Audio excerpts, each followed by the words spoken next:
Talk. Today we're in the city of Chennai, the city of high culture, the city that appreciates its art, its music, and certainly it definitely appreciates its cricket. We have two titans, one from the corporate world and one from the cricket world.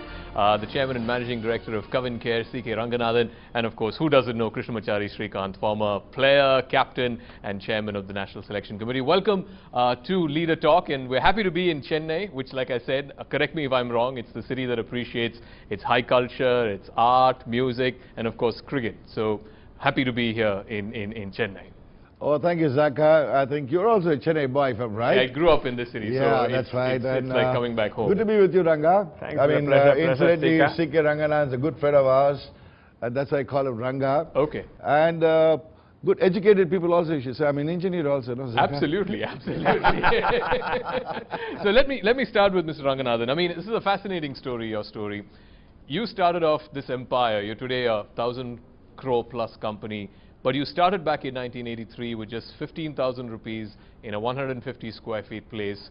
As a leader, back then, I mean, this is 30 years ago, what gave you the conviction that you could strike out on your own, you could actually start a business on your own and be this successful? Actually, anything starts from self-confidence. Okay. You can. So the moment you are very confident about yourself and you are ready to face the consequence, so then life makes easier. So the fundamental question is, I was going in a car. When I started my own, I have to go back to cycle. I have to face the society, friends and all. Yes. Many people advise me, why you are doing like this? Why can't you go and do your family business, be comfortable and so on? I said, no, I want to do something on my own. It was very clear. So I was ready to face the consequence. I already stepped down in my comforts. And also, if I fail also, that's my responsibility. So from a leadership point of view, the fear of failure was not stopping you from experimenting? Absolutely. When I came down for just start my business from my comfort zone, even on the overall comfort of a car to a cycle, that itself is very clear. I am ready to accept and go to the society like that. Okay. I'm already I'm starting from scratch. I will get Chika's comments about this fear of failure and striking out on your own in just a moment. But you know, the product that really propelled you, I mean, the product that your company even today is most well known for is Chic shampoo. And how and where did you get this idea of selling shampoo in sachets? I mean, you were taking on the giants. Yeah, actually, my father was the creator of this sachet concept. Okay. He was the original innovator way back in 1973-72 levels. Okay. So he identified the machine. He developed his own machine. Okay. And started packing first sachet of shampoo, and that's how he rolled out. And after his sudden demise, my elder brothers took over and ran the business. And that brand was known as Velvet, the first sachet shampoo of the country. Sure, sure. So I was there after my college days. I was briefly there with the family business for about 8-9 months. And started the moment, initially when I went to, I didn't know ABCD of business. After that, I grew in confidence. Yes, I can also do something. And I want to test my ideas. That's it. You went out of home and started doing it. Very interesting. Chika, the reason we were mentioning about fear of failure is, you know, today it's a norm in cricket, whether the opening batsman comes out and hits out, you know, pinch hitting, swashbuckling and all that. Much before any of these people made it fashionable, before your Sehwag and Tendulkar, before your Jayasuriya and Kalutarana, before your Mark Greatpatch, Krishnamachari Srikanth was the person who brought this sort of swashbuckling style to openers. Did you, I mean, obviously when you're playing you don't think about it, but now when you look back, do you think that you were somebody who actually started a new trend? I mean, that was my natural style. Sure. That's the way I played cricket. In fact, I studied cricket, or I studied engineering also the same way. Like, for example, I took chances, that's what it means. Okay. As a leader, as a businessman, if you heard just Ranga saying, what he took was a chance in life. He said, I'm willing to take up the responsibility. There are a few things as a leader that you have to do is, you need to take chances, you need to own up responsibilities, and go ahead with your instincts. And that's the way I played cricket. I didn't bother about this copybook style. And I think there's a very similarity between Ranga's business of Kavincare, what do you call that house, and myself, is what we all started in a very unorthodox manner. Exactly. When I started playing cricket, the actual first-class cricket I started playing from 1978. So much before I played first-class cricket, imagine the same period, say 75, 76, 77, I was a guy who used to hit over the top and right from school days and college days. So it was something new. People, the purists did not agree to it. Exactly. Earlier on, it was typical, hey, who's this guy, man, unorthodox, his ball is going in the hair, up his shot. In the square cut in the good old days, used to be, get on top of the ball and keep it the down. ball, keep it down. It was a square cut, you know, right? I'll just give square cut as an example. Now the same ball, if I hit it on the air in the good old days, which I used to do, hey, up his shot, no, you should not play that way, you should play this way. The up his shot today has become uppercut. Fair enough. And they start, when Sachin Tendulkar hit those sixes over third man and point in the 2003 World Cup, they coined the word uppercut. Interesting. So you need to, what do you call, innovate as a leader. You need to own up responsibilities. If something goes wrong, you say, man, I tried it this way, everything went wrong, I'm willing to own up responsibility and take responsibility. You know, I want to again go back to an era where your leadership was really tested, and this was in the sort of mid-90s when the government withdrew this excise duty concessions, and as a small-scale industry, that would have hurt you quite a bit. You decided at that time to actually take your employees along, that employees should be made sort of leaders in their own right. You gave them what was then considered by industry standards some of the highest individual sort of stake into the success of the business. Didn't people back then tell you that this is not what you should be doing, you know, this will only, you know, take away your bottom line, this will hurt your business and so on? What gave you the conviction as a leader to do that? Because the small scale association we all met, we said we are doomed. If the excise duty comes in, we cannot compete with multinational on the same price front. Sure. That was very obvious. So I was only thinking and discussing with my team, we have no option. So while very many small scale industries said, okay, this is what has happened, I will start doing business from tomorrow onwards in black kind of thing, without bill and kind of thing. For us, that's closed. We either do business straightforward or we are out of this. Tell us why. I mean, there's an interesting incident. I was just going through your bio. There's an interesting incident where you had to approach a bank for a loan, one of the first banks for your loan. And tell our viewers that story about how the fact that you were paying taxes actually helped you. That's correct. Actually, it took 3 years for me to get my first 25,000 rupees loan. Okay. So that was this thing, because when I approached the bankers, they were asking collateral. Sure. I didn't have any collateral to offer. Yeah. I started off with a very meager investment. Sure. So one bank manager bet on me and gave her 25,000 rupees. It was Mr. Subramaniam of Vijaya Bank. Okay. So he gave her 25,000 without collateral OD. And after that, business started growing, but I also required funds. So I wanted to take it to 1 lakh kind of this thing. So 1 lakh is beyond his limit. He has to go to the next branch, higher up kind of this thing, to regional level. Okay, to get the loan sanctioned. Yeah, that's correct. He said, okay, give me your balance sheet. So I gave my balance sheet kind of thing. So he looked at that and said, can I have the last 3 years balance sheet? So he was surprised. He said, you are an income tax paying company. So that was a this thing. In a small scale, that's unheard of at that time. At least in India. Yeah, we started paying from year one. Okay. That's what I think I am blessed to have a right auditor who guided me right way.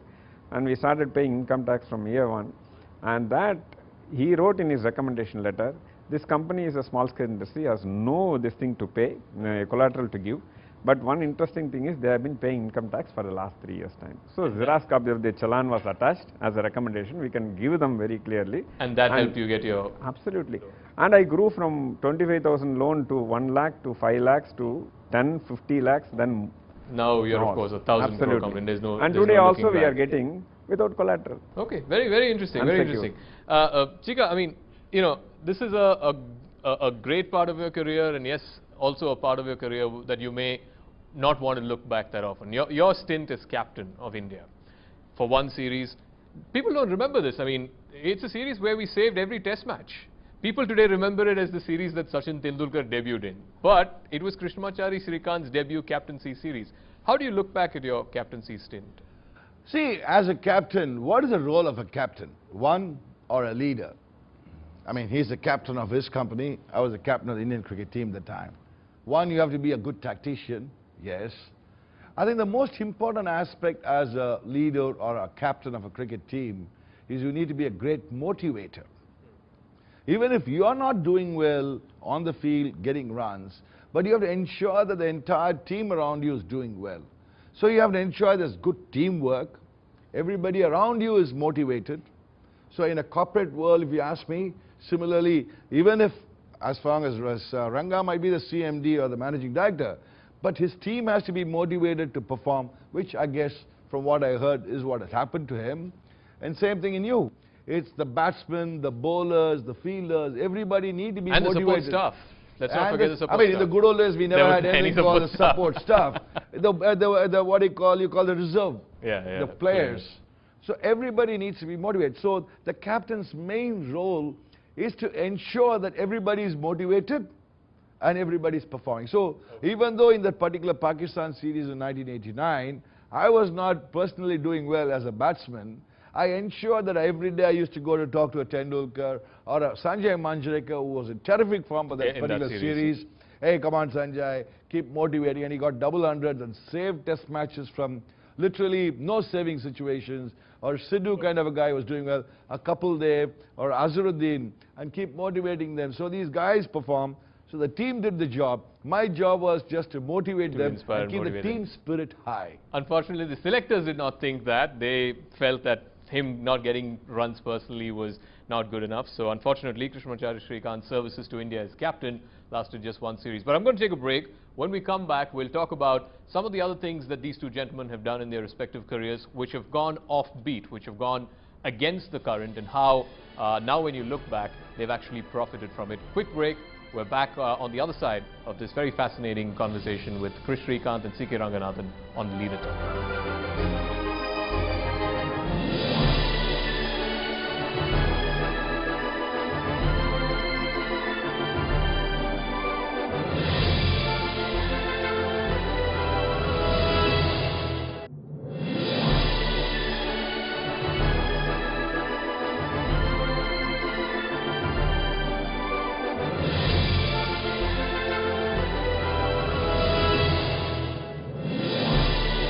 Welcome back to Leader Talk, where we get two titans, one from the corporate world, the other from the cricket world, and try and draw lessons on leadership from their life stories. We are in conversation with C.K. Ranganathan, CMD of Kavincare, and Krishnamacharya Srikanth, former player and captain of India. You know, so you started off as an FMCG company, into shampoos, into herbal products, and then somewhere in the 2000s, early 2000s, you said, let's get into the food business. At a time when people were very wary of getting into the food business, particularly the dairy business, because the process of assimilating, the process of supply chains, cold storage management is all very difficult in a country like India. As a leader, again, what gave you the conviction to jump into that business? Actually, we acquired a plant near Kanchipuram. So that was a sick unit. So at that time, this thing is, it was acquired for a real estate benefit. Okay. Honestly. And we were looking at diversification. That's also the thing. So this plant was there and kind of thing. We didn't know ABCD of dairy at that time. So then we said, okay, having acquired the machineries, everything is there kind of thing. So why not we do something here kind of thing. You know, I'm going to put you in a spot of bother, okay? You played under different captains for India. You've been a captain yourself and then came back and played under somebody who was junior to you. Who was the best captain you had and who was the best captain you never had? I tell you, it's very difficult to say who is the best captain. But I can just compare captaincies. Let's put it this, compare leaders. I'll give you a comparison. See, Sunil Gavaskar, for example, when I made my debut, Sunil Gavaskar was the captain. Now, Sunil Gavaskar's approach to captaincy is a little bit of a orthodox style. And he will first ensure that you're safe and then try and go for the victory. Whereas a guy like Kapil Dev, for example, was the next captain I played under. Now, Kapil Dev leads by example and leads because of his positive aura and the energy he creates within himself. If you ask me, in the 1983 World Cup we won, I think the main credit should go to a guy like Kapil Dev, who has a lot of terrific self-belief, who believes that he can't beat anybody anywhere. Like how our friend Ranga took on, as you said, the giants and the multinationals in his particular field. So he's got that kind of an approach. Now, if you take a guy like Imran Khan, for example, in Pakistan, Imran is a motivating captain. Arey Salim bhai, aisa kara do. He'll stand in the midan, he'll stand in the long off. Arey Ramesh bhai, thoda idhar chalo, chalo. And he's a guy who also takes chances with youngsters. I still remember once Imran bringing a guy, young bowler, and said, Chris, I want you to just have a look at him and let me know what you feel of him. He came, it was a more of a, what I call, exhibition game. That guy later on became this Aqib Javed, who could swing the ball and make you dance. And he picks up players like them on the streets, like a guy like Waqar Younis, or these kind of guys, and encourages them. So he's that encouraging kind of captain who is more of a motivating kind. Then you have a guy like Stephen Waugh. I've seen Steve Waugh make his debut. I was a player at the time in 1985-86 tour of Australia. He made his debut at Melbourne against India, incidentally. And initially he struggled a lot. He struggled a lot to even find a place in this team. True. And then he's a guy again who, once he took over captaincy, he had steel within himself. Yeah. He is a guy who was a fighter. He is that fighting kind of captain who says, never say die approach. You've seen him captaining Australia to so many victories when Australians were literally lost. The famous example is the 1999 World Cup. Yeah. And his batting also, even though he was not the most talented batsman, but I think his sense of determination is what led. He is a guy who the determination was his main thing. Okay. Okay. His strength. Let me get a couple of more questions in to Mr. Ranganathan. In terms of, now you're concentrating in a big way on the saloon business. This whole idea of a family saloon, I mean, back during our childhood, you just go to the barber shop and get a haircut, right? But now, how do you as a leader spot this trend that people want to go as a family for a haircut? Yeah, I think we tried 5 models actually, originally when we wanted to enter into a salon. So first is like as it is, because we never knew ABCD of salon business. Yeah. So we said about a 400 square feet gent salon, air conditioned. And we said 150 square feet gent salon, hair conditioner at a very low price of $25 kind of the thing for a haircut. Okay. So other one is as is about 700 square feet ladies salon exclusive kind of thing. These are typical model available in the kind of thing. In the market, okay. Then we said we would like to experiment our own. When we debated our kind of this thing, one of the team members came with this idea that we should try a unisex model. There was a debate, Chennai is not ready. It's not ready. Yeah. We said, well, let's try it out. Let's see whether it is ready. We make it a family salon and see how is it kind of this thing. So we launched Green Trends at this level and a high-end salon, Limelight. Okay. Both family salons. All the 3 first, which are Me Too, didn't take off well at all. These 2, which are the first time we tried in the industry, really took off very well. So from there, I think one is a very clear, obviously the case, you differentiate or die. Yes. So we differentiated, I think that paved very well kind of thing. And that now we have over 300 branches. So finally, I mean, I'll get closing comments from Chika. You've had success as a player, you won the World Cup. You also happened to win the World Cup as a chairman of the National Selection Committee. Walk us through what that was. I mean, leadership is also about identifying talent. That's right. Right? And I think under your chairmanship, you had the whole new generation of cricketers coming in. How were you placed as a leader to identify that talent? See, the 2011 World Cup winning team, as you say, I was the chairman at the time. I was probably lucky. God has been very kind that I was a player. As a player in 1983 World Cup we won, and as a chairman 2011.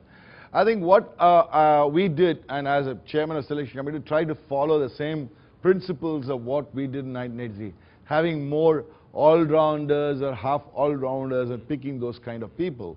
Because in one-day cricket, the more number of all-rounders you have, the more all-round or half all-rounders you have, or the semi-all-rounders you have, it's good as far as one-day cricket is concerned.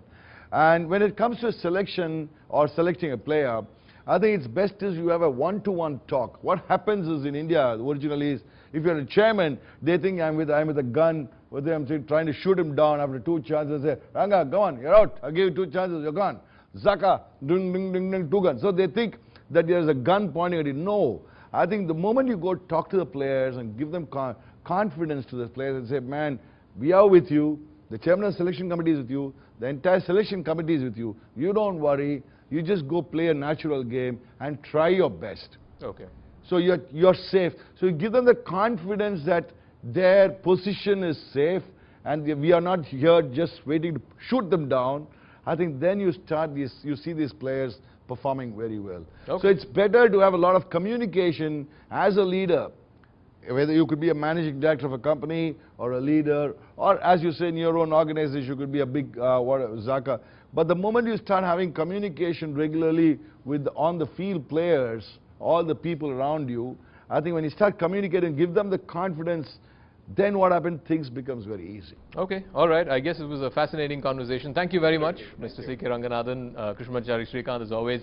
And that is Leader Talk, this edition from Chennai, where we came to the city of high culture, the city that loves art, music, and of course its cricket. And we hope that you're able to take some lessons of inspiration from the lives of these icons that we were speaking to. That's Leader Talk from me, Zakir Jacob, and the rest of the team. Thanks for your time.